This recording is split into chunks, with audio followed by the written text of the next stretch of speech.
Babysitter. Sometimes my mum and dad used to go out. This meant that my brother had to babysit me. He hated it because I just wouldn't go to bed when he told me to. He was 4 years older than me. Well, actually, he still is. He'd shout, he'd rant and rave, "Will you go to bed?" But I never went until I heard the front door open with Mum and Dad coming back, and then I'd be upstairs into bed in a flash. Anyway, after a few months of this, my Mum and Dad tried something new. Just before they went out, they said, "Right, Mick, you go to bed before we go out and you stay there." Okay, I said, okay. Yeah, okay. And off I went to bed. I lay there waiting to hear the front door close. Slam! And straight away, I was out the bed, down the stairs, into my brother's room. There he is, sitting there, reading. First of all, he tries, "I'm not taking any notice of Michael." He goes on reading. I think, I'll make him notice. I put my face behind the book with my eye peeping round the edge of the book. Every time he gets to the end of a line, his eye looks into my eye. He tries to pretend I'm not there. It's no good. He can't. My eye is peeping away like mad round the edge of the book. He starts to laugh. Look, look, he says, "Look, this isn't fair. You promised you'd stay in bed. I tell him I will." So now I go and stand by the door and I fiddle. I make little rattly noises with the handle and the key. Fiddle-diddle, riddle-diddle. He tries to pretend I'm not there. It's no good. He can't. I'm rattling away like mad with the handle and the key. He starts to laugh. "All right," he says. "Look, right, that's it."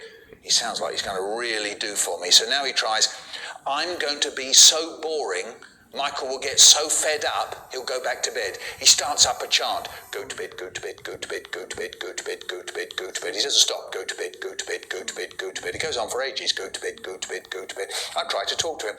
"Hey, what do you want for your birthday, Brian?" "Go to bed, go to bed, go to bed." "Do you want a sweet?" "Go to bed, go to bed, go to bed." "Hey, you got a pimple on the end of your nose, you know." "Go to bed, go to bed, go to bed." And I'm still fiddling with the door. I lock it. I unlock it. I lock it. I try to unlock it. "Go to bed, go to bed, go." Brian, I can't unlock the door." "Go to bed, go to bed." "Brian, the key's stuck." He stops. Suddenly he looks pleased and he settles down with his book and waits. Meanwhile, I've got big bother.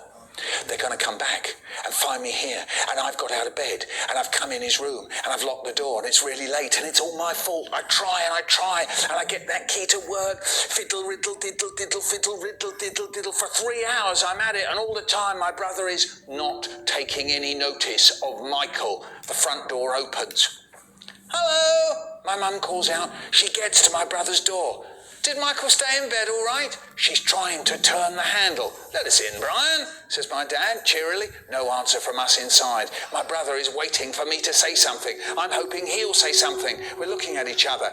"Come on, Brian," says my dad, getting a bit cross. Oh no, the moment I dread when Dad goes from being cheery to absolutely furious. In a weedy little voice I say, "I locked the door."